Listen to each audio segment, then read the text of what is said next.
అనకాపల్లి జిల్లా మాడుగుల బీసీ హాస్టల్లో food poisoning జరిగింది. 7 విద్యార్థులు అస్వస్థతకు గురి కావడంతో ప్రభుత్వాసుపత్రికి తరలించారు. ఆహారం, నీరు కలుషితం కావడంతో ఫుడ్ పాయిజనింగ్ అయినట్టు భావిస్తున్నారు వైద్యులు. విద్యార్థులకు చికిత్స అందిస్తున్నారు.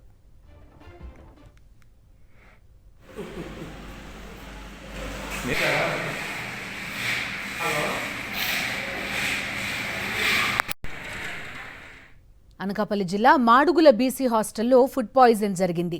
7 విద్యార్థులు అస్వస్థతకు గురి కావడంతో ప్రభుత్వాసుపత్రికి తరలించారు.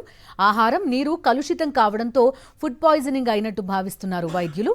విద్యార్థులకు చికిత్స అందిస్తున్నారు.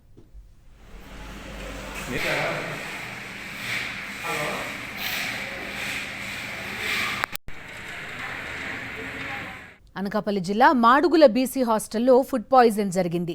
7 విద్యార్థులు అస్వస్థతకు గురి కావడంతో ప్రభుత్వాసుపత్రికి తరలించారు.